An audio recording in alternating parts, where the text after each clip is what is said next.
सभी प्रिय श्रोताओं को राधे कृष्णा। इस चैनल पर हम श्रवण कर रहे हैं मार्गशीर्ष मास महात्म्य के सभी अध्याय।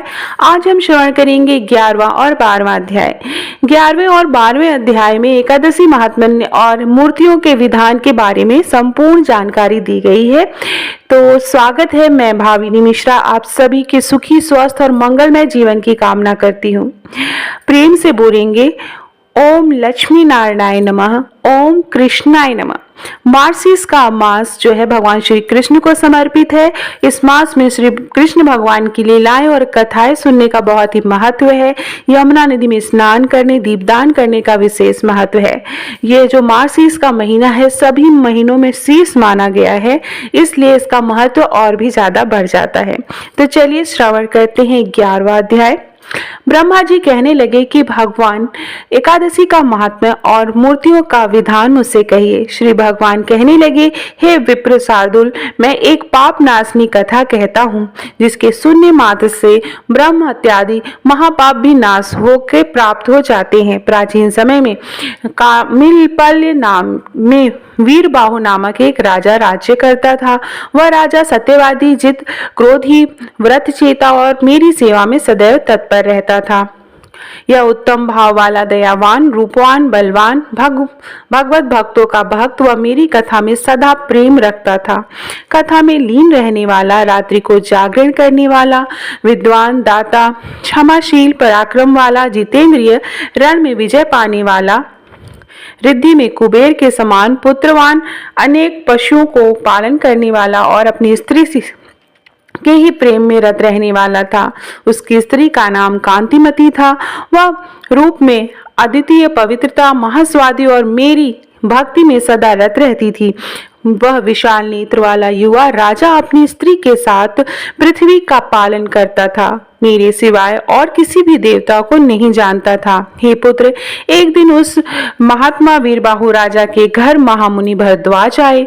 राजा ने मुनि को दूर से ही आते हुए देखकर उनका स्वागत किया और विधिवत उनको अर्घ आदि अर्पण किया और अपने हाथ में आसन बिछाकर उनको बिठाया और परम भक्ति से मुनि श्रेष्ठ के सामने बैठ गया। राजा कहने लगा कि आज मेरा जन्म सफल हुआ है, राज्य का होना और मेरा गृह भी सफल हुआ। हे ऋषिवर भगवान, मेरे पर प्रसन्न हैं तो आप योगी श्रेष्ठ मेरे घर आए। आज आपकी दृष्टि पड़ने से मेरे करोड़ों पाप नष्ट हो गए। मेरा राज्य, लक्ष्मी, हाथी, घोड़ा ये सब आपके अर्पण हैं। हे मुनि श्रेष्ठ, आप वैष्णव हैं, आपके लिए मेरे पास कोई वस्तु भी त्रेय नहीं है, क्योंकि वैष्णव को एक कौड़ी भी दी हुई मेरु पर्वत के समान फल देने वाली होती है। जिसके घर में जिस दिन द्विज श्रेष्ठ वैष्णव नहीं आते उसका वह दिन निष्फल चला जाता है, ऐसा मैंने सुना है। गार्ग्य, गौतम, सुमंतु जैसे विष्णु भक्त तथा जो द्विजाति के ब्राह्मण हैं सभी ने मुझसे ऐसा कहा है। जो भगवान के भक्त नहीं है वह पिशाच के समान है तथा जो मनुष्य हरि दिन एकादशी को भोजन करते हैं वे महापातकी है। हजार शिव व्रत और कोटि सूर्य व्रत तथा ब्रह्मा के व्रत से कवियों ने जो फल कहा है वह हरिवासर एकादशी के एक व्रत से हो जाता है। हे विप्रेंद्र, जब तक मेरी द्वादशी तिथि नहीं आती तभी तक ब्राह्मी और शांकरी तिथि गर्व करती है। हे विप्रेंद्र, जैसे जब तक चंद्रोदय नहीं होता तभी तक तारागणों का प्रकाश रहता है, उसी तरह और तिथियों का तभी एक तक प्रभाव रहता है जब तक मेरी द्वादशी यानी एकादशी तिथि नहीं आती। हे महामुनि, यही बात मुझसे नारद जी ने और वशिष्ठ मुनि जी ने भी कही है। आप भी समस्त वैष्णव धर्म के ज्ञाता हैं। भरद्वाज कहने लगे, हे राजन, आपने बहुत सुंदर प्रश्न किया है, क्योंकि आप वैष्णव भक्त हैं। वह प्रजा और पृथ्वी धन्य है जिसकी तुम रक्षा करते हो। वन में तथा तीर्थ में जाकर वास करना अच्छा है, परंतु जिस देश का राजा वैष्णव न हो उस देश में नहीं रहना चाहिए। जिस पृथ्वी को भगवत भक्त राजा पालन करता है उस राष्ट्र को पाप रहित और वैकुंठ के तुल्य मानना चाहिए। जैसे नेत्रहीन देह, पतिहीन स्त्रियां, दशमी विद्या, एकादशी व्यर्थ कही गई है, वैसे ही वैष्णव रहित राष्ट्र भी व्यर्थ माना माना गया है। माता पिता का पालन पोषण न करने वाला पुत्र और दशमी युक्त द्वादशी व्यर्थ है, वैसे ही वैष्णव राजा से रहित राष्ट्र व्यर्थ है। जैसे दान रहित राजा, रस बेचने वाला ब्राह्मण, दशमी एकादशी व्यर्थ है। जैसे दांतहीन हाथी, पक्षी तथा दशमी विद्या एकादशी व्यर्थ है, वैसे ही वैष्णवहीन एकादशी व्यर्थ है।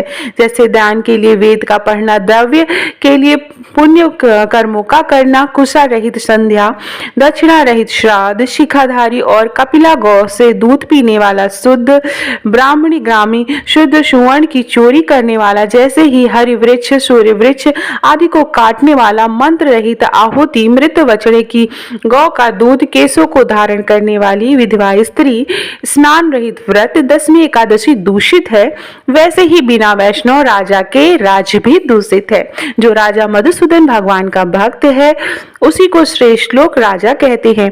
उसी तरह राज्य नित्य बढ़ता रहता है और प्रजा के साथ वह स्वयं भी सुखी रहता है। हे राजन, आपने मुझे देखा, अतः मेरी दृष्टि सफल हो गई।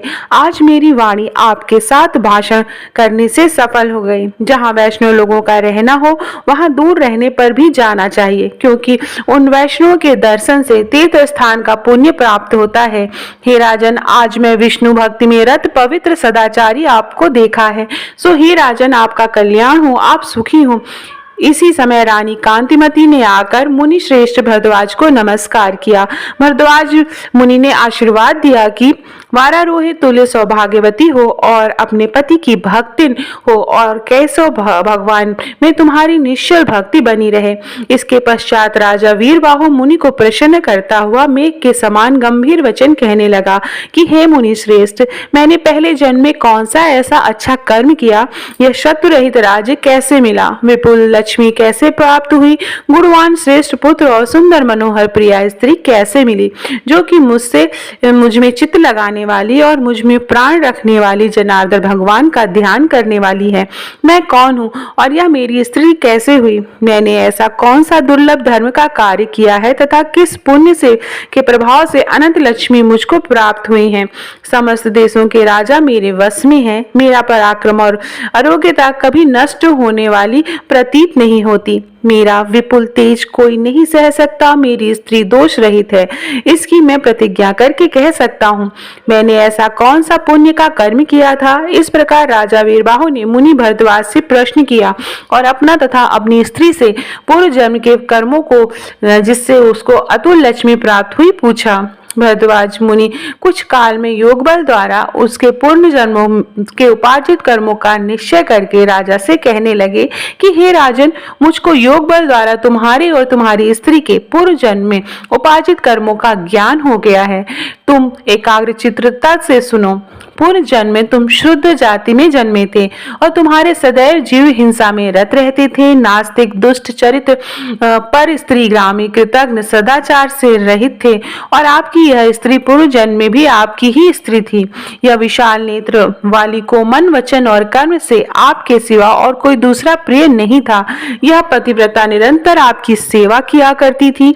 आपके विषय में इसने कभी दुष्ट भाव नहीं किया। इस प्रकार समय व्यतीत होने पर आपके मित्रों और भाई बंधुओं सब ने आपको त्याग दिया और आपके पूर्वजों का संचित किया सब धन भी नष्ट हो गया। तो आपने खेती बाड़ी का काम आरंभ किया, परंतु पूर्व जन्म के कर्म फल से सब खेती बाड़ी भी खत्म हो गई। सब धन के नष्ट हो जाने और भाई बंधुओं से त्यागे जाने पर इस अत्यंत क्षीण अवस्था में भी इस पवित्रव्रता ने आपको नहीं त्यागा। तुम सब कर्मों से गिरकर निर्जन वन में चले गए और वहां पर जीवों को वध करके आत्मरक्षा करने लगे। इस प्रकार अपनी पत्नी के साथ तुम्हारे पाप कृत्य करते हुए कई वर्ष बीत गए। एक समय दिशा विदिशा को भूलकर एक देव शर्मा नाम वाला श्रेष्ठ ब्राह्मण वहां आ निकला। भूख और प्यास से दुखित हो मध्याह्न के समय वह ब्राह्मण उस वन में गिर गया।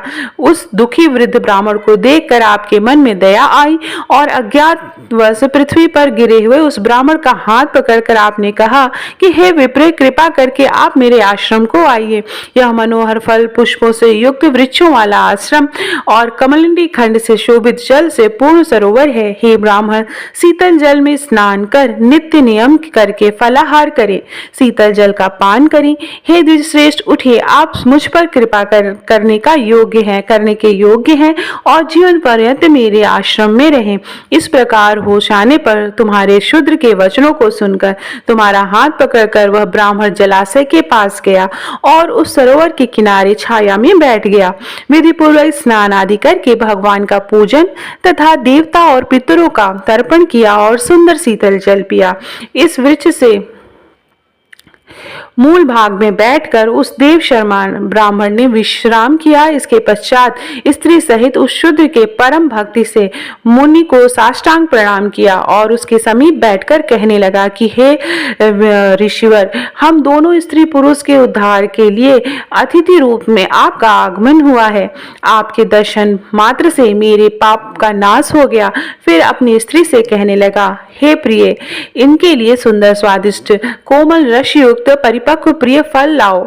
तब उस ब्राह्मण ने शुद्ध से कहा कि हे पुत्र, मैं तुमको नहीं जानता हूँ, इसलिए तुम अपनी जाति बताओ, क्योंकि ब्राह्मण को चाहिए कि अज्ञात का भोजन न करे। शुद्ध कहने लगा, हे ब्राह्मण, मैं शुद्ध हूँ, आप संदेह न करें। मैं दुर्जन आत्मज पुत्र और भाई बंधुओं से के परित्याग किया है। इस प्रकार दोनों के बीच बात जारी रही। तभी शूद्र की स्त्री ने फल लाकर ब्राह्मण को दिए।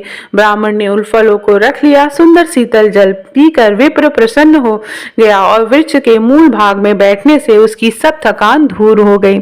शूद्र स्त्री सहित भोजन करके उसके पास आकर कहने लगा कि हे विप्र, आपका स्वागत हो। आप यहाँ आपका आना कैसे हुआ? यह शून्य वन दुष्ट जीवों से व्याप्त मनुष्य रहित दुख युक्त रात दिन भयानक है। ब्राह्मण कहने लगा, हे महाभाग, मैं ब्राह्मण हूँ, प्रयाग को जा रहा था। मार्ग का ज्ञान न होने से इस दारुण वन में आ निकला। मेरे पुण्य के प्रभाव से तुम जैसा श्रेष्ठ बंधु मुझे मिला। तुमने मुझको जीवन दान दिया है। कहिए, मैं आपका क्या उपकार करूं? इस निर्जन वन में आपका आना कहाँ से हुआ? आप कौन है और यहाँ आने का कारण मुझसे कहिए। शूद्र कहने लगा कि हे विप्रेंद्र, राजा भीमसेन की एक सुरक्षित विदर्भ नामक नगरी है। उस महाराष्ट्र देश में मेरा वास है। मैं जाति का शुद्ध और महापापी हूँ।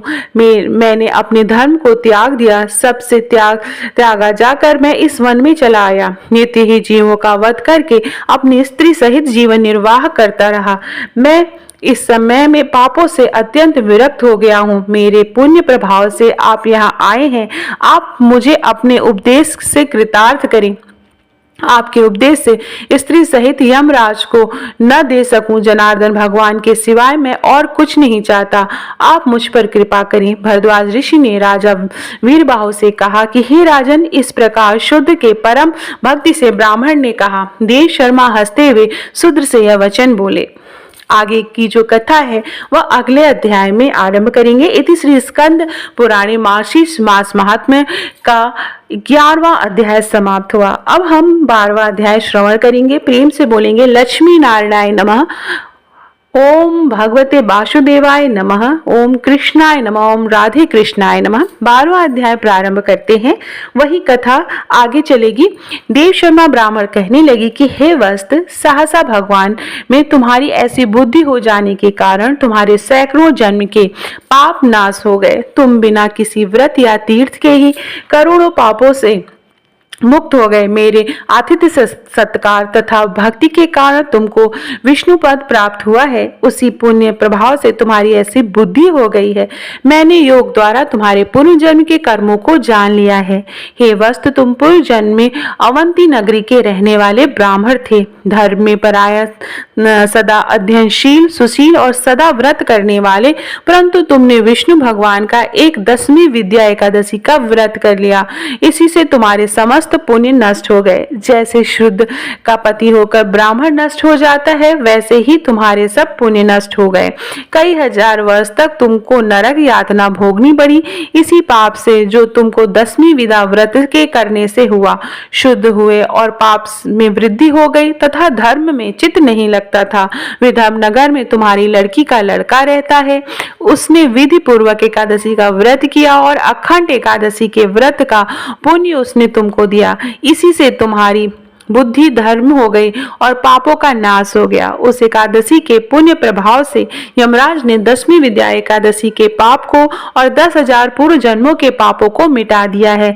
इस प्रकार वह शुद्ध और देव शर्मा ब्राह्मण दोनों बातचीत कर ही रहे थे कि स्वयं भगवान वहां पर आकर उपस्थित हो गए और कहने लगे कि हे शूद्र, तुम्हारा स्वागत है। मैं तुम पर अति प्रसन्न हूँ। तुमने ब्राह्मण का आतिथ्य सत्कार किया, इससे तुम्हारे सब पाप नष्ट हो गए। तुम्हारे दोहित नाती के से किए गए एकादशी के व्रत के प्रभाव से 10वीं वृद्धा पाप नाश हो गया और उस पुण्य के द्वारा तुम्हारा उद्धार हो गया। तुम अपनी पत्नी सहित गरुड़ पर सवार हो जाओ। ऐसा कहकर देवादिदेव भगवान विष्णु ने उनको अपने विमान पर बैठाया और हे राजन, शुद्ध शरीर से तुम स्वर्ग को गए और देव शर्मा ब्राह्मण तीर्थराज प्रयाग को गए। सो हे राजन, जो कुछ तुमने पूछा था उसका उत्तर मैंने दिया। अखंड एकादशी के व्रत के पुण्य से तथा अतिथि सत्कार से तुमको भगवान की भक्ति और पतिव्रता स्त्री मिली और निष्कंटक राज्य भी मिला। यह कथा सुनकर राजा वीरबाहु बोले कि हे ब्राह्मण, विष्णु भगवान को प्रसन्न करने वाली अखंड एकादशी के व्रत की विधि अच्छी तरह से कहिए। ऋषि कहने लगे, हे निप्र श्रेष्ठ, पवित्र एकादशी के व्रत की विधि जो पहले भगवान विष्णु ने नारद जी से कही थी वह मैं तुमसे कहता हूँ। आप सुनिए। सुंदर उद्यापन विधि भी कहूंगा। मार्गशीर्ष आदि मासों में एकादशी के दिन इस पवित्र अखंड एकादशी का व्रत करना चाहिए। 10वीं के दिन शाम को सूर्यास्त से पूर्व भोजन करना चाहिए। एकादशी के दिन उपवास करना चाहिए तथा द्वादशी को एक बार भोजन करना चाहिए। इसको अखंड एकादशी व्रत कहते हैं। सूर्य नारायण के मंद प्रकाश होने पर शाम को उसको भक्त भोजन करते हैं, परंतु स्त्री का भोजन करने पर नक्त भोजन नहीं करते। कांसे के पात्र में भोजन, मांस का भोजन, मसूर, चना, कद्दू, शाक, मधु, दूसरे का अन्न, 2 बार भोजन, मैथुन, इस 10 कर्मों को विष्णु भक्त 10वीं को कभी ना करें। हे राजन, यह 10वीं की विधि है। अब एकादशी विधि सुनिए। अनेक बार जल पीना, हिंसा, अशौच, मिथ्यापान, लकड़ी का दातून, दिन में सोना, मैथुन, जुआ खेलना, क्रीड़ा, खेल कूद, रात्रि में सोना, पतितों बुरे मनुष्यों से भाषण, यह 11 कर्म एकादशी के दिन विष्णु भक्त को कदापि नहीं करने चाहिए। और भगवान के साथ यह प्रार्थना करें कि हे केशव, आपकी प्रसन्नता के लिए मैंने आज रात तथा दिन के लिए यह नियम किया है। हे देवेश, आज मेरे लिए स्त्री सुख और भोजन सुख नहीं होगा। इन दोनों का मैंने परित्याग किया है। परंतु हे पुरुषोत्तम, यदि स्वप्नावस्था में विकलता में भोजन या मैथुन हो जाए तो या दांतों से उच्छिष्ट अन्न लग जाए तो उसको क्षमा करना। अब उपवास का लक्षण कहते हैं। पाप कर्मों से वृत्त होकर जो दया, दक्षिण आदि गुणों के साथ बुद्धिकृत वास है उसी को उपवास कहते हैं। उपवास शरीर का शोषण करने को उपवास कहते हैं। विष्णु भक्त पूर्वोक्त 10 काम, मधु, शहद तथा शरीर का मर्दन आदि द्वादशी को त्याग दे और यह कहें कि हे गरुड़ ध्वज, आज मुझे पाप नाशनी पवित्र द्वादशी प्राप्त हुई है, अतः आज मैं पारण करूंगा। आप प्रसन्न हो। इसके पश्चात ब्राह्मण से कहें कि हे द्विजोत्तम, मैं विष्णु भगवान की प्रसन्नता के लिए एकादशी का नियम लिया है और आज आपकी कृपा से भोजन करूंगा। इस विधि से 1 वर्ष पर्यंत व्रत करें। वर्ष के पूर्व हो जाने पर बुद्धिमान उसका उद्यापन करें। आदि, मध्य और अंत में उद्यापन करें और उद्यापन नहीं करता हुआ कुष्ठी और अंधा हो जाता है, अतः अपनी शक्ति के अनुसार उद्यापन अवश्य करना चाहिए। उस उद्यापन पवित्र मार्गशीर्ष माह के शुक्ल पक्ष में जरूर करें। विधि को जानने वाले 12 ब्राह्मणों को तथा 13वें अच्छे विद्वान स्त्री सहित आचार्य को बुलाकर यजमान शौचादि स्नान कर श्रद्धा से जितेंद्रिय होकर पाद्य, अर्घ, वस्त्रादि से आचार्य का पूजन करें। इसके पश्चात आचार्य पंचरंगों से सुंदर सवर्तो भद्र चक्र कमल बनाकर सफेद वस्त्र से वेष्टित कर पंचरत्न डालकर घट को जल से पूर्ण करें और पंच पल्लवों से युक्त कर कपूर अंगूर से सुगंधित करें। घर पर तांबे का पूर्ण पात्र रख कर लाल कपड़ा और पुष्पमाला उसके चारों तरफ लपेट कर सर्वोतभद्र मंडल के ऊपर स्थापित करें। उस घट के ऊपर भगवान लक्ष्मी नारायण की प्रतिमा स्थापित करें। प्रतिमा 16 माह से सोने की बनवाएं। वाहन तथा शस्त्र से युक्त तथा 4 अंगुल प्रणाम की होनी चाहिए, अथवा जैसी शक्ति हो वैसी लें, परंतु धन रहने पर कंजूसी न करें। मूर्ति स्थापित कर मंडल में 12 मासों के देवताओं की स्थापना करें और अखंड एकादशी व्रत से निमित्त उसके स्वामियों की पूजन करें। मंडल से पूर्व दिशा में सुंदर शंख की स्थापना करें और कहें कि हे पांच जन, प्रथम आप समुद्र में उत्पन्न हुए, फिर विष्णु भगवान ने आपको हमारे हाथ में धारण किया है तथा समस्त देवताओं ने आपका निर्माण किया है। हे पंचजन, आपको नमस्कार है। मंडल से उत्तर की तरफ वेदी बनावें और संकल्प करें।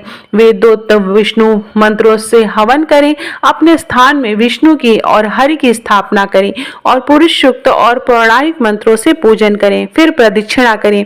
स्वस्ति वाचन तथा नमस्कार पूर्वक क्रम से आचार्यादि ब्राह्मण जप करें। पवमान सूक्त का पाठ करें। मंडल ब्राह्मण का तथा मधु मंत्रों का पाठ करें। ऋषिवांच ब्रह्म साम मंत्र, पवित्र सूर्य के मंत्र और विष्णु भगवान की संहिता का पाठ करें। जप के बाद कलश के ऊपर सांगोपांग विष्णु प्रतिमा स्थापित करें। दूसरे दिन सूर्योदय होने पर क्रम से हवन करें। प्रथम प्रदक्षिणी पात्र, प्रतित्रा पात्र आदि स्थापना करें। विधिवत पूजन का स्तुति करें। चारु आदि का हवन करें। गृह सूत्र के विधान से यज्ञ अग्नि क्रिया आदि को करें तथा 2 चारु बनावें, जिसमें विष्णु के निमित्त 1 पायस की चारु बनवावें। उस खीर की पुरुष युक्त की 16 आहुतियां देवें और घृत युक्त 4 आहुतियां देवें। घृत में भिगोकर इंद्रम विष्णु इस मंत्र से आदेश मात्र अंगूठा से तर्जनी पर्यंत पलास की समिधा से कर्म सिद्धि से निमित्त हवन करें। 101 समिधा की आहुति देकर 202 तिल की आहुति देवें। इस प्रकार वैष्णव यज्ञ के पश्चात ग्रह यज्ञ आरंभ करें। समिधा के होम चौरु और होम तिल क्रम से करें। दोनों हवनों में स्वस्ति वाचन की पूजा करें। इसके पश्चात ऋषित्वों को धेनु आदि ग्रह दक्षिणा देवें। प्रधान देवता प्रत्यर्थ आचार्य को तथा यथाविधि दक्षिणा देवें। दूध देने वाली गौ तथा सुंदर बैल का दान करें। 13 ब्राह्मणों को 13 पदों का दान करें। सपत्नी आचार्य को वस्त्रों से तथा महान दानों से प्रसन्न करें। प्रधान कलश आदि और समर्पण करें। 24 घट जल से भरकर वस्त्र सहित पारण के पश्चात रात्रि में ब्राह्मणों को देवें और ब्रेसी दक्षिणा ब्राह्मणों को देवें और वधुओं तथा इष्ट मित्रों को भोजन करावें। आचार्य को दक्षिणा सहित पूर्ण पात्र का दान करें, क्योंकि पूर्ण पात्र के दान से कार्य की मूर्ति होती है। उपवास, व्रत, स्नान, तीर्थ यात्रा का फल भी इसी से होता है। यदि घर में धन नहीं हो और उद्यापन करने की सामर्थ्य नहीं है तो ब्राह्मणों के वचन से व्रत को पूर्ण करें, अर्थात ब्राह्मणों से कहें कि मेरे पास उद्यापन के लिए धन नहीं है, मैंने एकादशी का व्रत किया है, इसका पूर्ण फल मुझको प्राप्त हो। ऐसा यजमान से कहने पर ब्राह्मण कहें कि तुमने जो एकादशी का व्रत किया है उसका पूर्ण फल तुझको मिले। इस प्रकार कहने से यजमान को पूर्ण फल मिल जाता है। अपनी शक्ति के अनुसार उद्यापन आदि कार्य को करें। भगवान कहते हैं कि हे पुत्र, मैंने यह सब अखंड एकादशी का व्रत तुमसे कहा। इति से स्कंद महापुराणे मार्गशीर्ष मास महात्म्य का 12वां अध्याय समाप्त होता है। तो ये थे मार्गशीर्ष मास महात्म्य के का अध्याय 11 और अध्याय 12। वीडियो पसंद आए तो मेरी चैनल को प्लीज सब्सक्राइब कर लीजिएगा और कमेंट बॉक्स में राधा कृष्ण जरूर लिखिएगा। बहुत बहुत धन्यवाद ये वीडियो देखने के लिए। एक बार फिर से आप सबको मार्गशीर्ष मास की बहुत बहुत शुभकामनाएं।